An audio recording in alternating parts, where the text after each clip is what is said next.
defensive coordinator, Corey Hetherman. Coach, you basically went, I mean, I'll just say the whole game because it was right at the end when they crossed midfield. It's a pretty good offensive team, and to be that dominant against them had to give you a pretty good sense of satisfaction going home. Yeah, I think, the goal was we had to stop the run.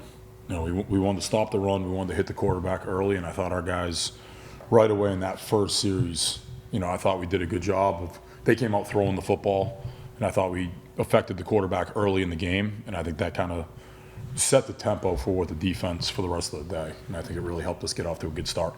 And obviously, a lot of guys are banged up, been missing games. Like Wes has been banged up, and Moten, Keontae, OJ, all these guys. How have you liked how other guys have stepped up to kind of fill that void without really any kind of drop off? Yeah, that's been really all season long. It's been trying to get additional guys in rotations, get guys a couple series on, get a series off, to stay fresh throughout the game, and to be able to continue to try to attack offenses, but to stay fresh on defense. And that's where like a couple of the games early on in the year, probably need to hit the rotations a little bit more. I think we've done a really good job of rotating different guys in and out of the games in different situations, and through different series. And I think this weekend we played like 31 or 32 guys on defense in that game. And there was a couple guys didn't play. A couple guys had limited reps in that one, but a lot of guys stepped up. It's been at really all three levels. Different guys, Fitz stepping up and having a really good game, and different guys up front. Stepping up and playing different roles or playing in different situations, and no matter the down or distance, like Justin Scott's a guy that continues to get better every single week. It was good to see Moten back out there. Mondo is a guy that's played a lot of different roles for us in different situations. It's just good to see those guys continue to develop their game and continue to take the next step in their game. And then with Keontae in particular, because Mario said that doesn't look great for him to come back during the season. The guys who were filling his spot, Bryce started in that role. A few other guys rotated in and out there. Just what do you think about how they stepped up in that void? Yeah, I thought we got challenged the first play of the game. We gave up the first play of the game. They had a 16-yard pass, and Bryce is right there. He peeks, but he's right there. He's playing through the hands. It's a good throw, good catch, early in the game by their quarterback and receiver. And but I thought after that, our guys, really did a good job with their detailed eyes, with their alignments, challenging throws, and communicating with different looks, with different motions, different formations, making sure they're all communicating and working together. And different guys in different spots at times, whether it was at corner or, nickel or safety. And I thought those guys really stepped up and handled the situation. I thought the communication, really the last 2 weeks, has been better than where it's been all season. And you can see guys working together and talking and making sure they're, seeing it the same way, different formations or different motions and things. And, those are the things I think, we did a good job with that the last 2 weeks in practice. And I think it's showing up more and more on film right now. Coach, with Keontae's sideline, Jacoby was talking about how as soon as he knew he wasn't playing, he made sure that Bryce knew every call.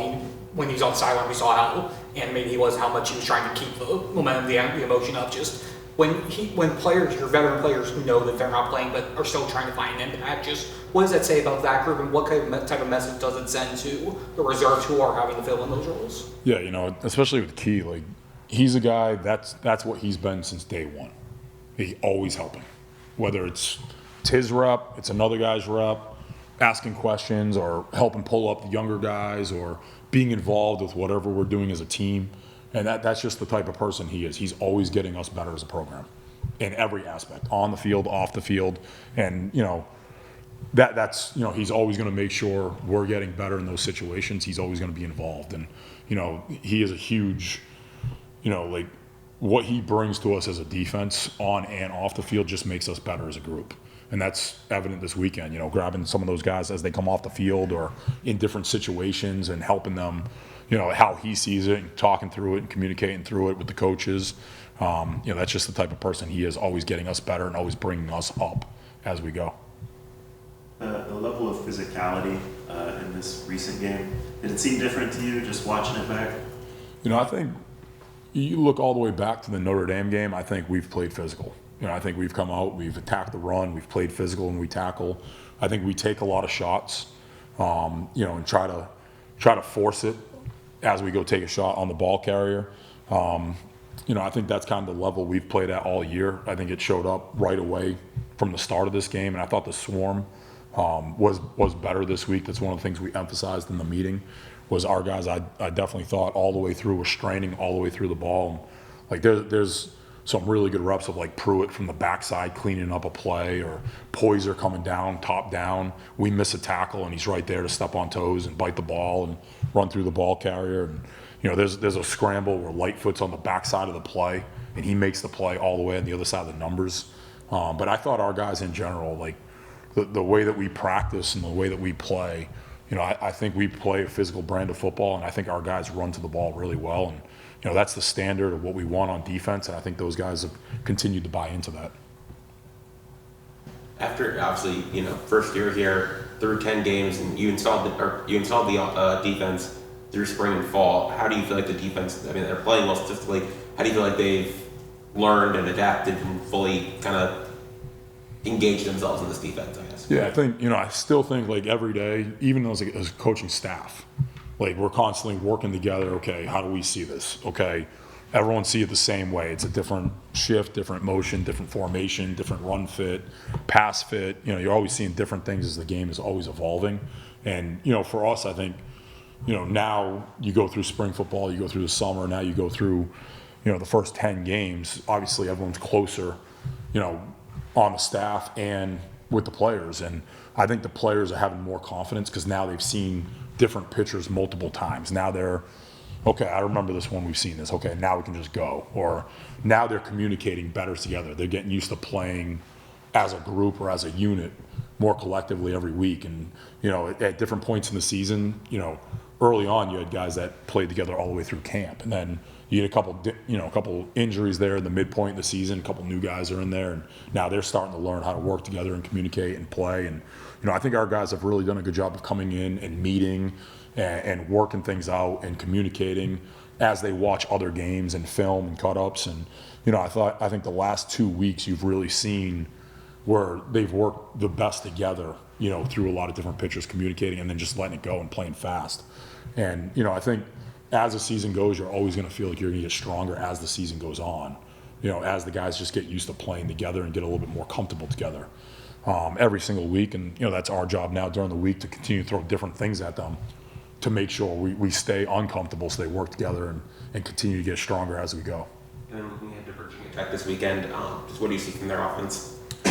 Yeah, they're explosive. They do a really good job running the ball. The quarterback's a very good football player, Jones. He's a guy, we've coached against him a couple times.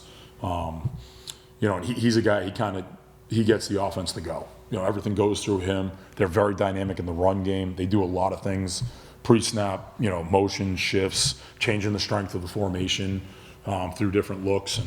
But I think he's a guy, he throws the ball well, but when he's got the ball in his hands and running the football, he's very dynamic. And you look at, 2 games ago, I think they ran for 350 yards or 300 plus yards. Last week against Florida State, it was another 250 yards on the ground.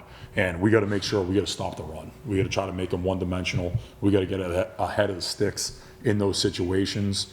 And then you look at the backs. They got a couple backs that run downhill. They run between the tackles really well. They can make the first guy miss. There was a couple explosive plays last week against Florida State early in that game, and we got to make sure we're tackling. We got to swarm to the ball well. We got to make sure we're tackling and we're getting guys down to the ground. And then the receivers, there's a couple big play threats. I know like 0 and 2 stand out immediately. Levin's made a couple big plays, but we got to make sure we're constantly working together, and we got to stop the run, make them one-dimensional, and stay ahead of the sticks in the pass game. The Jacoby Thomas pick six, can you just go into what allowed that play to be successful from your perspective?